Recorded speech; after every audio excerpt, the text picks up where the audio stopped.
마가복음 1장 1절부터 11절 말씀.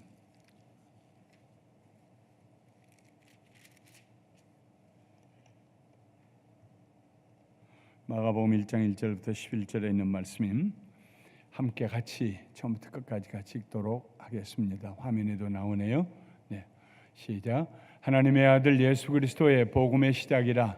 선지자 이사야의 글에 보라, 내가 내 사자를 네 앞에 보내노니 그가 내 길을 준비하리라. 광야에 외치는 자의 소리가 있어 이르되 너희는 주의 길을 준비하라, 그의 오실 길을 곧게 하라. 기록된 것과 같이 세례 요한이 광야에 이르러 죄 사함을 받게 하는 회개의 세례를 전파하니 온 유대 지방과 예루살렘 사람이 다 나아가 자기 죄를 자복하고 요단강에서 그에게 세례를 받더라. 요한은 낙타털 옷을 입고 허리에 가죽띠를 띠고 메뚜기와 석청을 먹더라. 그가 전파하여 이르되 나보다 능력 많으신 이가 내 뒤에 오시나니 나는 굽혀 그의 신발끈을 풀기도 감당하지 못하겠노라. 나는 너희에게 물로 세례를 베풀었거니와 그는 너희에게 성령으로 세례를 베푸시리라. 그때 예수께서 갈릴리 나사렛으로부터 와서 요단강에서 요한에게 세례를 받으시고 그 물에서 올라오실새 하늘이 갈라짐과 성령이 비둘기같이 자기에게 내려오심을 보시더니 하늘로부터 소리가 나기를 너는 내 사랑하는 아들이라, 내가 너를 기뻐하노라 하시니라. 아멘.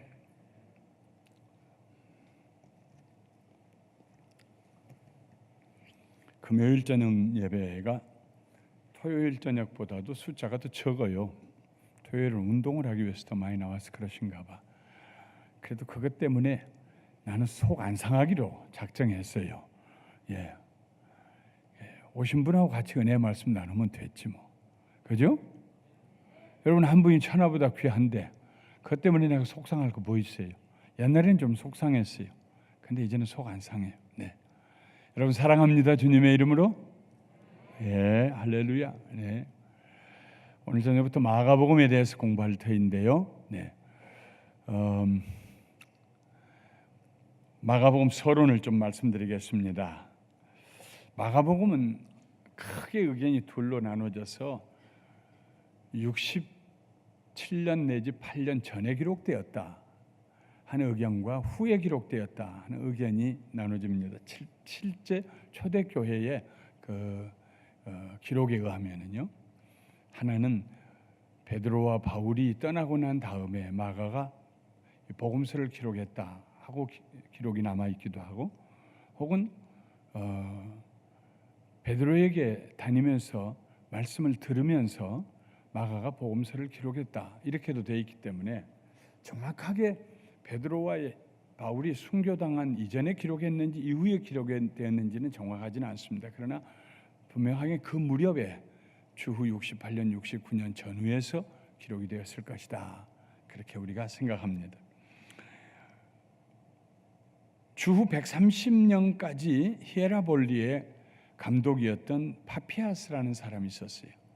그는 주후 60년경부터 135년경까지 한 75년 살았던 인물입니다. 그가 이 마가에 대해서 이렇게 기록했습니다. 마가가 예수님의 12제자 중 한 명이었던 베드로의 비서이자 통역가로 베드로가 회상한 모든 것을 정확하게 썼다 하고 기록했어요.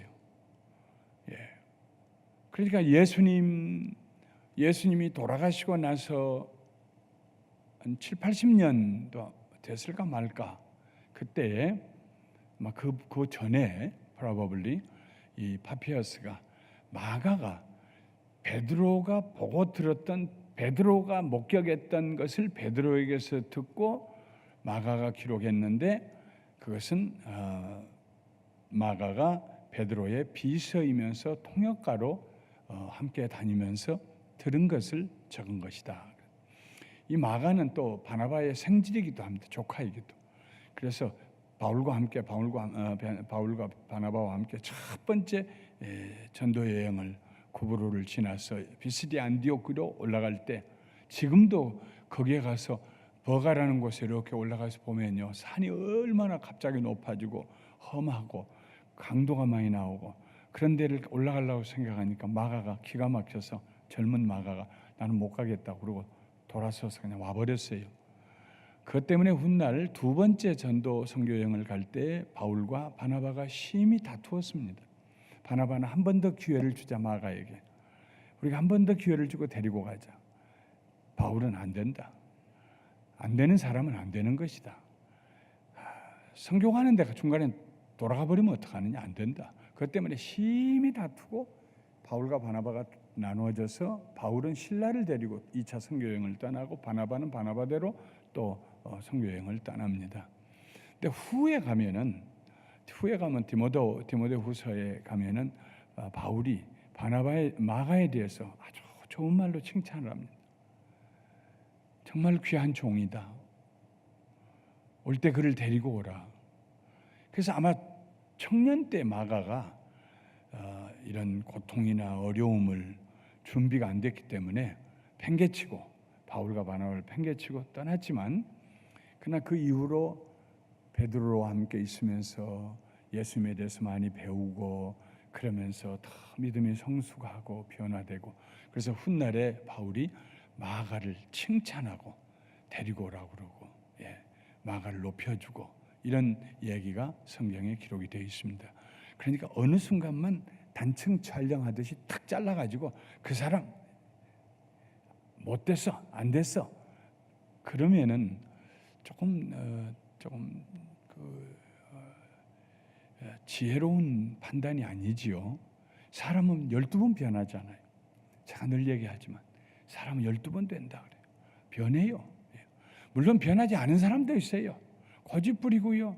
가만히 보면 어리석은 쪽으로만 어리석은 길로만 가는 사람이 있어요. 참, 저걸 모르나 저 길로 가면 어떻게 되는 걸 모르나 그냥 어리석은 쪽으로만 가는 사람이 있어요. 답답해요. 그러나 많은 경우에 사람들은 변화됩니다. 어떤 경험에 의해서 변화되고 마음이 바꾸어지고 그런 것을 우리는 기대해야죠. 목회를 30년이 넘게 하면서 보면은 성도들이 변화되는 것을 봐요.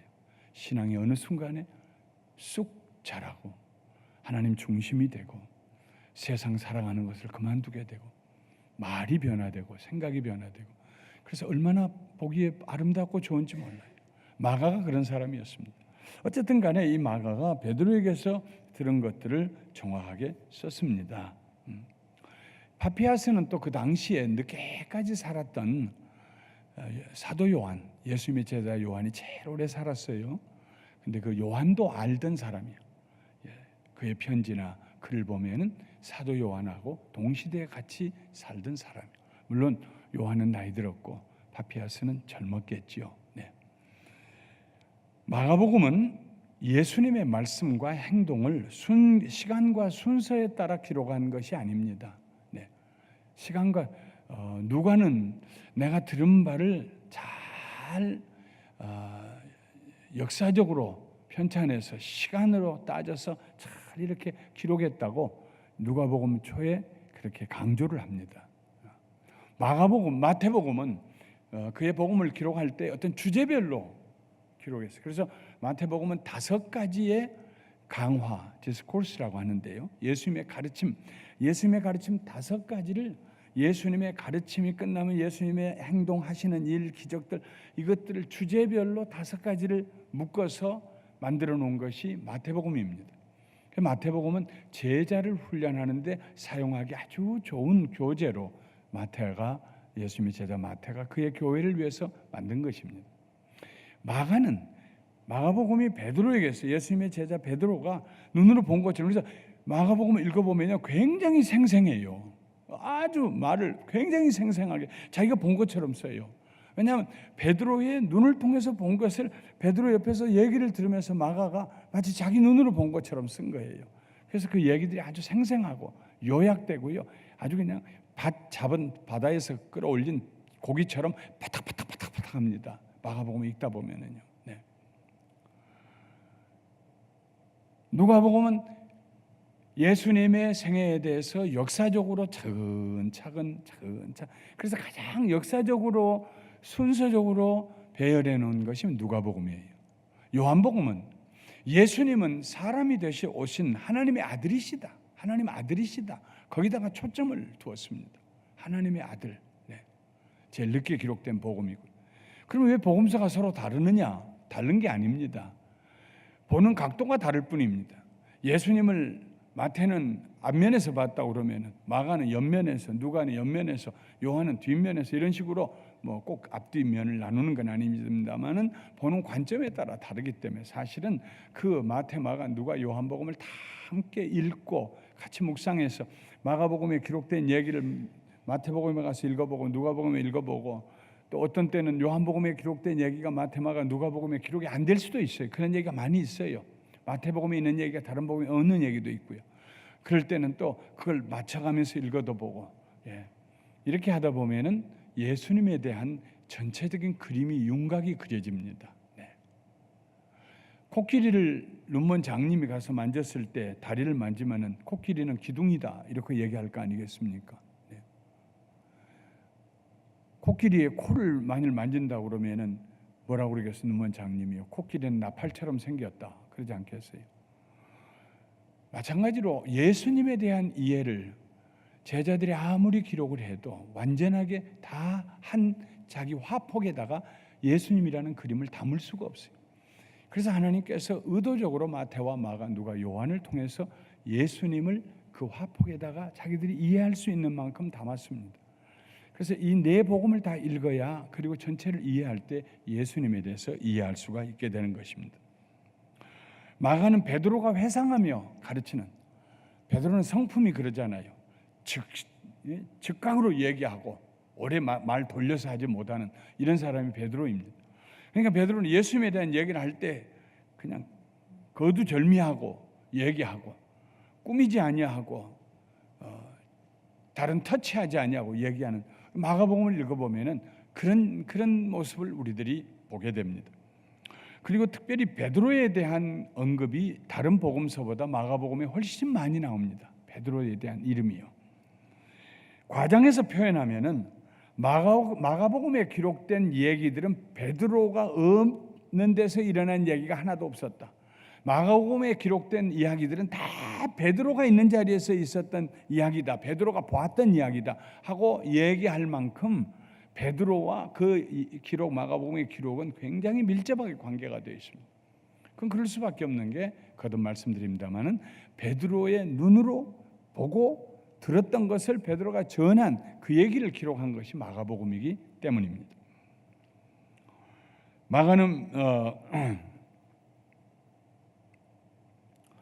마가복음은 예수님의 말씀과 행동에 초점을 맞추고 있습니다. 예수님의 말씀과 행동. 마가는 예수님께서 행하신 18가지 기록들을 기록하고 있어요. 많은 기록들을. 그런데 비유는 단 4번만 기록해요. 마태복음 13장에 보면 비유가 얼마나 많이 기록이 되어 있습니까? 천국은 마치 하고요. 25장에 가면 또 비유가 얼마나 막 기록이 되어 있어요. 등불 든 10처녀의 비유, 포도원의 비유, 5달란트, 2달란트, 1달란트 맡은 자의 비유. 마태복음에는요 비유가 많이 들어있어요. 왜냐하면 마태복음은 마태가 그의 교회 성도들을 제자 훈련시키고 가르치기 위해서 예수님의 말씀 진리를 이해하기 쉽도록 하기 위해, 비유란 것은 진리를 이해하기 쉽게 하기 위해서 사용하는 방편입니다. 예를 들면 하는 얘기거든요. 비유는. 그러니까 마태복음에 비유가 많이 기록이 되어 있어요. 근데 마가복음은 그 복음서를 읽는 사람을 제자 훈련하기 위해서 교재용으로 쓰는 것이 아니기 때문에 비유가 4번밖에 기록이 안 됐어요. 기적은 18번이나 기록. 그 16장 짧은 책에 마태복음 28장, 누가복음 24장, 요한복음 21장이지 않습니까? 마가복음은 16장밖에 되지 않습니다. 그리고 길게 예수님께서 가르치시는 그걸 강의한다, 얘기로, 이런 뜻이에요. 디스코스 영어로 하는데 이 예수님이 가르치신 긴 얘기가 딱 한 번밖에 안 나와요. 딱 한 번. 마가복음 12장 3절부터 37절까지 딱 한 번만 나옵니다. 마태복음 같은 데 보면 5장, 6장, 7장이 그냥 예수님이 가르치신 말씀으로 석 장을 그냥 계속 얘기하죠. 13장에 가도 12장에 가도 예수님의 가르치심이 얼마나 많이 남아요. 그런데 마가복음에는 딱 한 번 길게 예수님의 가르치심을 묶어놓은 것이 다 한 번 나옵니다. 그리고 그 외에는 예수님께서 가르치셨다, 예수님이 가르치셔서 어디 가서 예수님이 가르치시고 이 가르치셨다는 말은 나오는데 뭘 가르치셨느냐는 내용은 없어요. 그런 경우가 마가복음 1장 21절, 39절, 2장 2절, 13절, 6장 2절, 그리고 또 6절, 34절, 10장 1절, 12장 35절, 하나, 둘, 셋, 넷, 다섯, 여섯, 일곱, 8번이나 예수님께서 가르치시기를 마치시고 그럼 뭘 가르치셨는가가 마가복음에는 없어요. 마태복음에는 그게 자세히 기록이 되어 있는데, 그렇기 때문에 다른 복음서도 같이 읽어야 합니다. 그만큼 마가복음은 예수님의 행동 중심으로 기록해 가고 있습니다. 마가복음에는 예수님께서 식사할 겨를이 없었다 하는 구절이 2번 나옵니다. 예수님이 식사할 겨를도 없었다는 말이 마태, 마가, 누가, 요한복음, 사복음서 중에 딱 2번 마가복음에만 나옵니다. 3장 20절과 6장 31절. 그만큼 예수님께서 얼마나 분주하게 일하시고 얼마나 분주하게 가르치시고 얼마나 분주하게 기적을 행하시고 그 일하시는 예수님에 대한 모습을 마가복음은 우리에게 보여주고 있습니다. 마가복음은 예수님의 십자가와 부활에다가 초점을 맞추고 있습니다. 예수님의 십자가, 예수님께서 막 달려가시는데 어디로 달려가시느냐? 십자가를 향해 달려가시는, 그리고 죽으시고 부활하시는, 거기가 아주 거기다가 그냥 초점을, 스팟라이트를 거기다가 비치고 있습니다. 그러니까 마가복음은 예수님이 어떻게 태어나셨는지, 동방박사가 어디서 왔는지, 누구의 후손인지, 조상이 누구인지 전부 그냥 깡그리 생략합니다. 완전히요. 마가복음은 19세기까지만 해도 신학자들 사이에서 마태복음의 요약판이라고 생각했습니다. 마태복음을 28장 되는 마태복음을 너무 기니까 좀 요약해서 16장으로 요약해 놓은 것이 마가복음이다. 그래서 마가복음을 별로 그렇게 중요하게 생각 안 했어요. 근데 19세기 이후로 신학자들이 연구를 하면서 아니야. 제일 먼저 기록된 복음서가 마가복음이야. 그걸 이용을 해서 그걸 토대로 마가복음과 누가복음을 기록해서 하는 것을 신학자들이 연구해서 발표하고 지금은 정설이 되었습니다. 마가복음이 제일 먼저 기록된 복음서였다. 정설이 되어 있습니다. 자, 이제 우리가 읽었던, 여러분 성경을 펼치시고 읽었던 거기를 한번 돌아가 보도록 하겠습니다. 마가복음 1장 1절에 가면은 1절 한번 같이 다시 큰 소리를 읽어보실까요? 마가복음 1장 1절 시작. 하나님의 아들 예수 그리스도의 복음의 시작이라. 네, 됐습니다. 하나님의 아들 예수 그리스도의 복음의 시작이라. 예수 그리스도, 참 시작이요 얼마나 간결합니까? 마치 창세기를 읽는 것 같아요. 태초에 하나님이 천지를 창조하시니라. 간결하게 선포를 하고 들어가는 것처럼 마가복음도 간결하게 하나님의 아들 예수 그리스도의 복음의 시작이라. 헬라어로 읽어도요 아주 산뜻하고 간결하게 나옵니다. 네. 예수 그리스도, 이 그리스도라는 호칭은 기름 부음을 받은 왕족이라는 뜻입니다. 기름 부음을 받은 왕족. 풀었으면은 기름 부음을 받은 왕족 예수, 이런 뜻입니다. 구약에서는 이 그리스도라는 말을 메시아라고 불렀습니다. 메시아라는 말은 기름 부음 받은 자라는 뜻입니다. 성경에 구약에 기름 부음 받은 자라는 말이 나올 때는 언제나 메사야라는 말입니다. 메사야. 그 메시아라는 히브리어를 헬라어로 번역할 때 크리스토스라고 번역했어요. 그리스도라고. 그러므로 그리스도는 기름 부음 받은 자라는 뜻입니다. 구약의 메시아와 신약의 그리스도는 같은 말입니다. 마가는 그 예수 그리스도가 바로 하나님의 아들이라고 부릅니다. 하나님의 아들 예수 그리스도. 복음은 하나님의 아들이 예수라는 사람이 되어 기름 부음 받은 왕으로 이 세상에 오신 그 소식이 바로 복음입니다. 복음은 유앙겔리온이라는 헬라어인데 좋은 소식입니다. 그 누스. 그럼 뭐가 좋은 소식이냐? 하나님의 아들이 세상에 예수라는 이름으로 사람이 되어 오셨다. 그게 복음이라는 것입니다. 그 복음의 시작이다 하고 들어갑니다. 그러므로 복음에는 언제나 믿음이 요구됩니다. 믿음이 요구됩니다. 믿음은 이해의 영역을 넘어서는 것입니다. 이해할 수 있는 것은 믿을 필요 없어요. 여기 김영길 목사가 설교하고 있다. 여러분, 우리 믿읍시다. 그걸 왜 믿어요? 내가 이해하고 있는데, 보고 있는데, 듣고 있는데, 조금 있으면 예배 끝나고 나갈 때 여러분들하고 악수할 터인데, 악수할 때마다 내가 마음으로 결심하고 살살 잡자. 여러분 손을 살살 잡기 시작할 터인데, 그러다가 한참 가면 나도 모르게 또 세게 잡아가지고 무서워서 악수 안 하고 도망다니시는 분들이 우리 교인들이 너무 많아가지고 주일날이면 얼마나 외로운지 몰라요. 나하고 악수하는 분이 몇 명 안 돼가지고. 왜 그래요? 그러니까 목사님 악수하면 손 일주일 내내 아파가지고 악수를 하는. 사람이 말이죠. 그래도 악수하려면 좀 세게 해야지. 난 제일 싫은 것이 악수하는데 넣었다 뺐다 하는 사람이요. 하려면 하고 말라면 말아야지. 예. 악수하는 걸 보면은요, 그 사람이 얼마나 신실한가, 신실하지 않는가, 얼마나 차가운가, 냉정하가, 이기적인가가 벌써 탁 와요, 감이요. 예. 예. 저하고 악수하면은 여러분들이 저에 대한 믿음이 생기죠, 신뢰가 생기잖아요. 아, 믿을만하다. 예. 내가 그러기 위해서 꼭 잡는 건 아니에요. 어디서부터 그렇게 버릇이 되는지 모르는데 난 악수하면 내가 꼭 쥐고 쥐는 것도 부족해서 흔들고 흔든 것도 부족해서 내 가슴으로 끌어와요. 나하고 악수하다 보면 내게로 그냥 우 하고 딸려오시는 분들, 아이고 내가 이러면 안 되는데. 예. 자, 여기 김영길 목사가 설교하고 있다. 그걸 왜 믿어요? 언더스탠드 할 수 있는데, feel 할 수 있는데 왜 믿어요 그것을? 믿음은 이해의 영역을 벗어나는 것입니다. 예를 들면 하나님의 아들이 사람이 되었다. 아버지 없이 처녀를 통해서 잉태하여 사람이 되어 나셨다. 그분이 세상에 제자들과 함께 계시면서 먹고 마시고 가르치시고 함께 주무시고 함께 배를 타시고 풍랑을 잠잠하시고, 하나님의 아들이 사람이 되어서 무슨 일을 하시고 무슨 말씀을 하셨는가가 성경에 기록되어 있다. 나는 믿습니다. 하나님의 아들이 사람 되신 것을 믿습니다. 그때 믿음이 필요한 것입니다.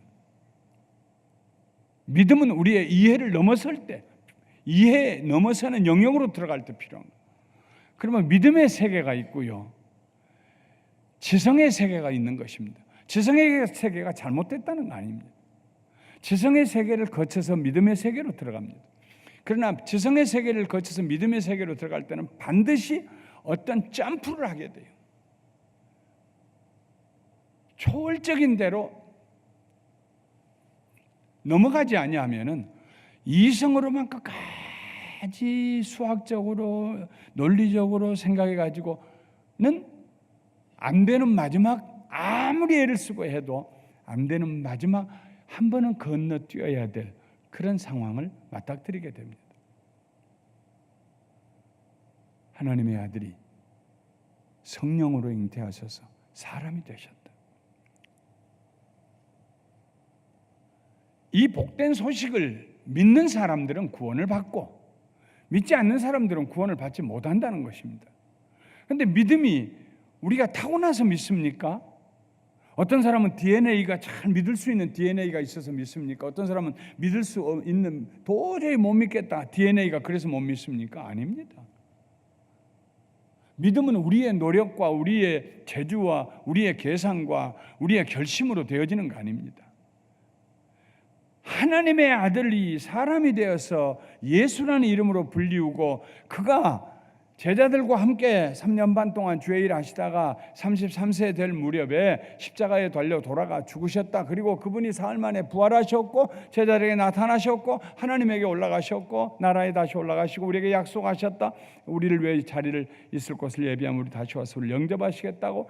이걸 믿는 믿음은요, 우리의 능력이나 지혜로 되는 것이 아니라 성령의 도우심으로 하나님의 선물로 되어지는 것입니다. 이게 축복입니다. 믿어지는 것입니다. 그러면 내가 믿음이 있고 없고 이거 가지고 고민할 거 없어요. 성경에 기록된 것을 마음으로 받아들이고 입술로 고백하면은 성령님께서 그 순간에 그분에게 믿음을 주세요. 예, 이렇게 된 것은 예수님이 오신 것은 우리를 살리시기 위해서 오신 것이고 예수님이 자기 위해 오신 게 아니라 우리를 살리시기 위해서 죽으셨습니다. 저는 이 말씀을 읽고 하나님의 사랑에 제가 반응을 보이겠습니다. 믿습니다. 예수님이 하나님의 아들이신 걸 저는 믿습니다. 나는 믿습니다. 믿어요. 나는 믿어요. 나 믿노라, 나 믿노라 찬송해요. 그럴 때 성령님께서 우리의 마음속에 믿음을 심어주시고 그 믿음이 자라나기 시작합니다. 어디까지 자라느냐 하면 목숨을 내놓는 데까지 자라나는 거예요. 우리는 지금은 그런 때가 없지만은 순교를 해야 될, 정말 핍박이 일어나 순교를 당해야 된다. 그때는 기꺼이 예수님이 하나님의 아들이시고 나를 구원하신 내 구주인 것을 나는 믿습니다. 죽어도요. 내가 죽으면 하나님 나라 갈 터인데요. 폴리캅이라고 하는 초대교회 교부가 잡혀서 로마에 갑니다. 로마에 가서 집정관 앞에서 한 번만 예수를 저주해라. 한 번만. 폴리캅의 인품을 너무나 아꼈던 그 집정관이 한 번만 예수를 저주하고 그럼 내가 너 살려줄게. 그때 폴리캅이 그래. 한 번도 내 주 예수 그리스도는 나에게 나쁜 일을 하신 적이 없습니다. 그분은 나를 위해서 죽으셨고 그분 나를 구원하셨습니다. 왜 내가 내 주 예수 그리스도를 배신합니까? 나를 그럴 마음 없습니다. 그리고 불에 타서 화형해서 죽습니다. 우리 믿음이 지금은 아무것도 아닌 것 같고 작은 것 같지만요, 참 믿음이라는 것은 환난을 당하고 시련을 당해봐야 그 믿음이 나타나고 보이기 시작합니다. 환난을 당하고 시련을 당할 때 이겨내는 거예요. 그냥 이판사판 그냥 다 벗어던져버리고 막 욕하고 다 싸우고 죽이고 살리고 이렇게 될 수밖에 없는 환경인데 끝까지 자기를 절제하고 주님 저를 도와주세요. 선으로 악을 이기게 해주세요. 끝까지 선으로 악을 이기고 승리하게 해주세요. 입 다물고 기도하면서 이러는 과정을 통해서 우리의 믿음이 성장해 가기 시작합니다. 어려운 일이 다가와요. 경제적으로 하나님이 어디 계셔? 하나님 계시면 내 기도 들으시고 좀 뭐 복권이라도 좀 당첨되게 해야지. 없는 돈에 이 10%치 복권 샀는데 그것도 안 당첨되면 뭐 어떡하냐고.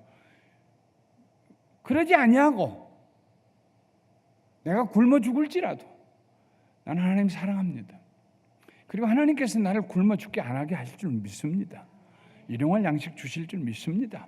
하는 믿음을 가지고 어려운 때도 낙심하지 아니하고 신앙을 버리지 아니하고 그 작은 수입에서도 11조를 하나님 앞에 드리면서 하나님 앞에 신실함을 보일 때 그때 우리의 믿음이 자라나기 시작합니다. 믿음은요 언제나 시련의 기간을 통하여서 더 자라납니다. 모든 것이 잘 되고 평안하고 등 따숩고 배부르고 다 그럴 때는요 엄밀한 의미로 믿음이 정체되어 있습니다. 하나님께서 때로는 우리에게 시련의 기간을 허락하실 때가 있습니다.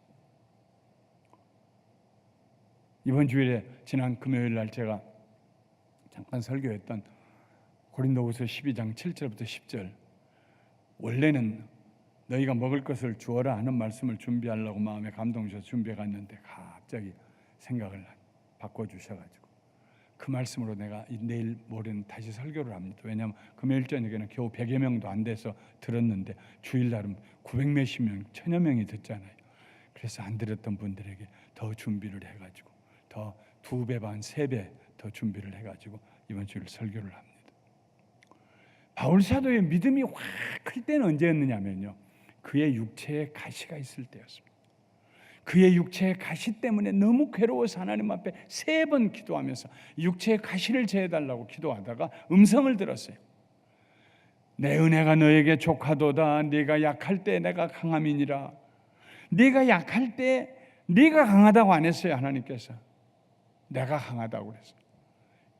바울 안에서 예수님이 강하게 되시는 거예요. 바울에게 연약함, 육체의 가시 부끄럽기도 하고 그게 뭔지는 모르지만 사람들이 다 아는 거예요. 보는 거예요. 사도인 사람이 어떻게 저러지? 우리는 지금까지도요 몰라요. 그게 뭔지. 수만 가지를 시나리오를 거기다 댑니다만 그 육체의 가시가 뭐였다는 확증을 찾아낼 수가 없습니다. 그러나 분명한 건 사람들이 알고 보고 그것 좀 없었으면 좋을 것 같고 그것도 복음을 전하는데 방해가 되는 것 같고 그래서 바울 사도가 3번이나 하나님 앞에 기도했어요. 그때 하나님께서 내 은혜가 너에게 족하다. 하나님의 족한 은혜를 깨달았을 때가 언제냐면 바울에게 아무 일도 없었을 때가 아니고 그 육체의 가시 때문에 특별히 더 고통을 당하고 있었을 때였습니다. 여러분에게 어떤 고통의 시절이 다가올 때 낙심하지 마시고 하나님께 감사하시기 바랍니다. 믿음이 자라나는 계절입니다. 여름 햇볕에 뜨거워야 곡식이 자라요. 아우 이렇게 더운데 아우 왜 이렇게 더운지 몰라. 하나님 좀 시원시원하게 해주시죠. 시원하면은요 곡식은 절대로 안 자랍니다. 그걸 가리켜서 농사꾼들이 하는 얘기가 냉해가 들었다고 그럽니다. 차가운 해가 들었어요. 우리 몸에 냉기가 들어와서 찬바람이 들어와 병드는 것처럼 곡식들도 온도가 낮아 차면은요 자라지를 않아요. 꽃을 안 펴요. 여물지가 않아요. 냉해를 입었다. 병충해하고 똑같이 냉해를 입었다고 그럽니다. 뜨거워야 돼요.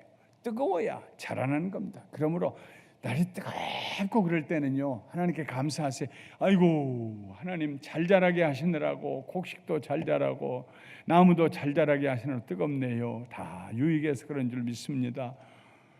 세상에 하나님 아니시면 어떻게 이 지구를 그렇게 따뜻하게 만지실 분이 누가 있으세요? 불 떼서 만듭니까? 누가? 감사하고 자기 삶에 어려운 일이 다가올 때 오히려 감사함으로 믿음을 더 키워나가게 되시기를 주님의 이름으로 축원합니다. 아멘. 마가는 세례 요한이 주의 길을 준비하기 위해 보냄을 받은 사람이라고 소개합니다. 세례 요한이 예수님을 가리켜 세례 요한을 가리켜 마가는 세례 요한을 가리켜서 말하기를 주의 길을 준비하기 위해 보냄을 받은 사람이다. 그리고 이 예언은 이사야서에 이미 예언된 말씀입니다. 마가는 예수님을 주라고 표현했어요.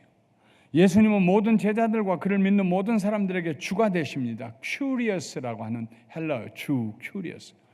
이 말은 왕을 가리킵니다. 로마의 황제를 부를 때에 로마 사람들이 큐리어스하고 불렀습니다. 주여 그렇게 불렀습니다.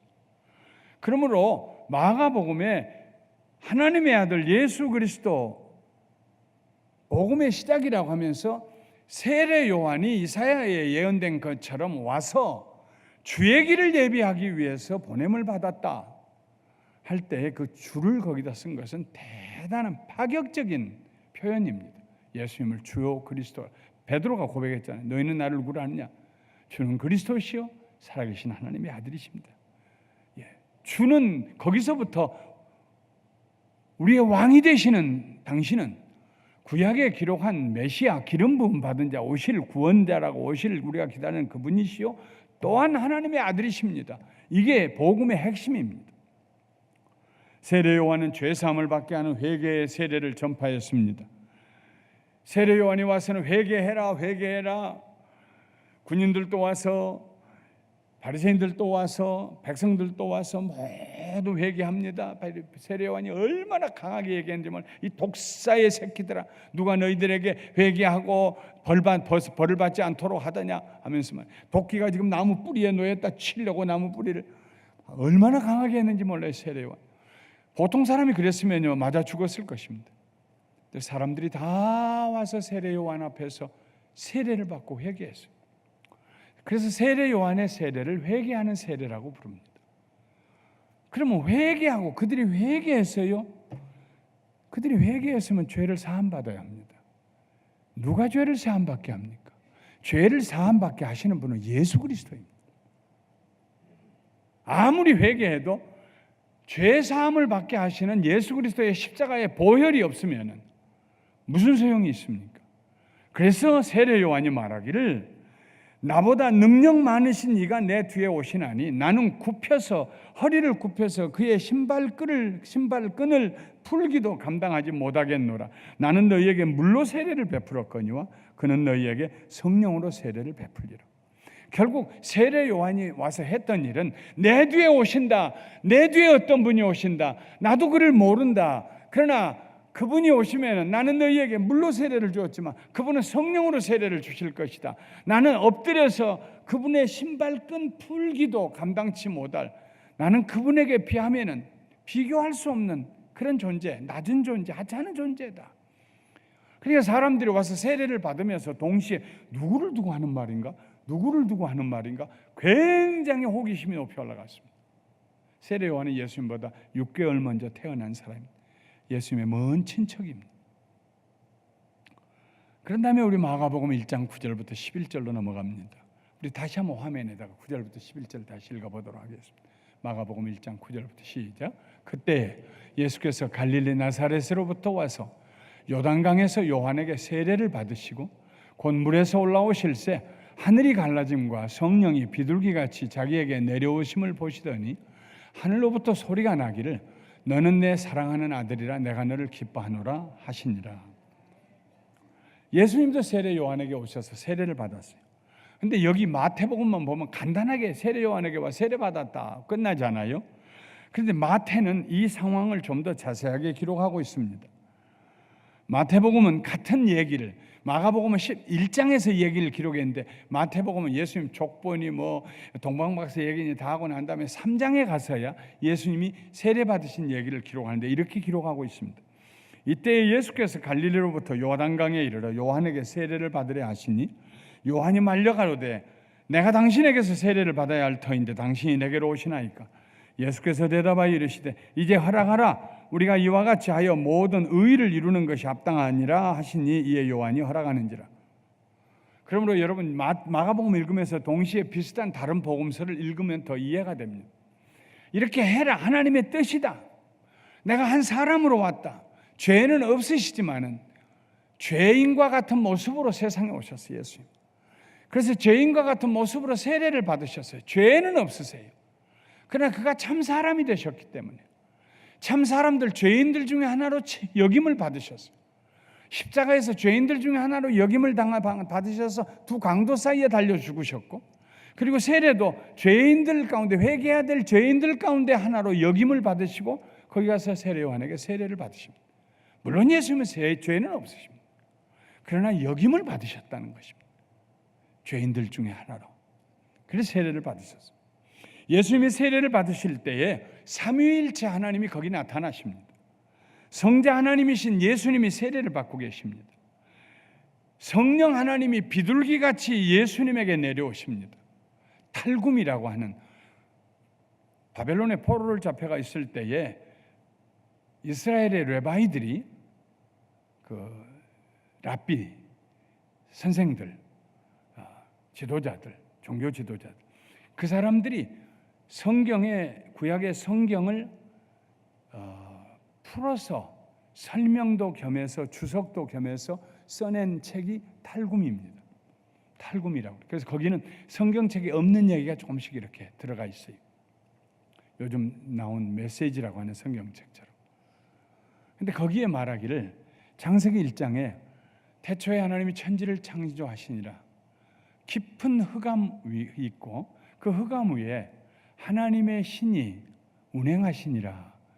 이 운행한다는 말이 호버링, 이렇게 독수리나 새가 위에서 날개를 치고 움직이지 아니하고 저 헬리콥터처럼 가만히 있어서 이렇게 혹은 왕래하면서 날아다니는, 그걸 운행한다는 말입니다.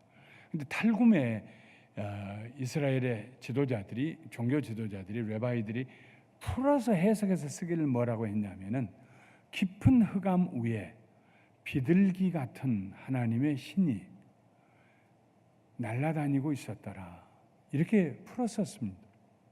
이미 구약의 탈굼에 예수님이 오시기 수백 년 전에 성령님을, 하나님의 신을 비둘기에 비유했습니다. 근데 여기 보면은 비둘기같이 성령이 예수님 위에 임하였다 그랬어요. 성령 하나님이 비둘기처럼 예수님 위에 임하였습니다. 그리고 동시에 하늘로부터 소리가 들렸습니다. 성부 하나님의, 아버지 하나님의 소리가 들렸습니다. 너는 내 사랑하는 아들이라, 내가 너를 기뻐하노라. 그 자리에, 예수님이 세례받는 그 자리에 성부, 성자, 성령 하나님이 나타나셨어요. 나타나셨다는 것을 여러분 주의 깊게 들으십시오. 죄인들이 세례받고 회개하고 그 죄인들이 세례받는, 그 죄인들이 있는 그곳에 세례받는 그냥 사람들이 무수히 몰려와서 수백 명, 수천 명이 몰려와서 요단강에 세례받고 있는 거기에 그 죄인들 틈 사이에 성부, 성자, 성령 삼위일체 하나님이 거기 나타나십니다. 그들을 구원하시기 위해서, 아버지 하나님의 뜻을 이루기 위해서 아들 하나님이 사람이 되어 오셨어요. 너는 내 사랑하는 아들이라, 내가 너를 기뻐하노라. 그 위에 성령님이 임하셨습니다. 이 성령님이 임하시면서부터 예수님께서 기적을 행하십니다. 예수님께서 마태복음 11장에 보면은 내가 성령을 힘입어 귀신을 내쫓는 것이면, 이런 말씀을 하십니다. 예수님께서 한 번도 자기 자신이 뭘 했다고 말씀하지 않으십니다. 언제나 성령님이 그와 함께 하셨어요. 성령을 힘입어서 일하셨습니다. 철저히 사람이 되어서 오셨어요. 하나님으로서의 모든 권세와 모든 존귀함과 모든 것은 영광은 다 벗어두시고 사람이 되어 오셨어요. 사람의 형체를 입으시고 종과 같이 되어서 오셨어요. 성령님이 그에게 임하여서 함께 하실 때 예수님이 성령을 힘입어서 놀라운 기적을 행하십니다. 예수 그리스도의 복음은 예수님 혼자 이루신 이야기들이 아닙니다. 삼위일체 하나님께서 함께 하신 일들입니다. 언제나 예수님이 일하시는 곳에는 하나님의 영광이 나타나고 성령님의 운행하심이 있고 예수님의 순종하심이 있었습니다. 희생이 거기 있었습니다. 그래서 복음이 더 귀하고 중요합니다. 복음은 그냥 좋은 소식이 아닙니다. 성부, 성자, 성령 하나님께서 하신 일에 대한 이야기입니다. 그 사건들의 기록입니다. 그것이 복음입니다.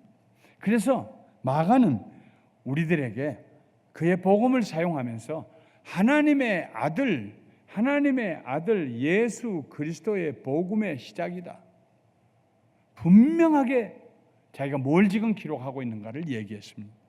그러면서 우리를 환희의 세계로, 정말 우리가 베드로가 말이죠, 이렇게 한번 상상해 보세요. 베드로가 그 예수님과 함께 살았던 3년 반 어떻게 잊을 수가 있겠습니까? 예수님이 행하시던 기적, 하시던 말씀. 그래서 베드로가 말이죠, 처음 목격자입니다. 처음 프리머리 소스예요. 처음 봤던 그 베드로가 그냥 얘기를 하는데 베드로의 성품상 다혈질이고 그냥 드라마틱하게 얘기를 하는데 그 옆에 마가가 그 베드로의 모습을 보면서 베드로가 한 얘기를 들으면서 그걸 기록하면서, 그래서 마가가 자기도 모르는 사이에 예수님 옆에 있는 것 같이 됩니다. 그리고 그가 기록한 마가복음을 우리들이 믿음으로 열린 눈으로 읽다 보면은요, 앞으로 그런 경험을 하실 거예요. 우리가 예수님 옆에 서 있는 그 느낌을 가지게 됩니다. 바로 예수님 옆에. 이번 마가복음을 공부하면서 여러분 예수님 곁으로 더 가까이 나가시기를 주님의 이름으로 축원합니다. 기도하겠습니다. 거룩하신 하나님 감사합니다.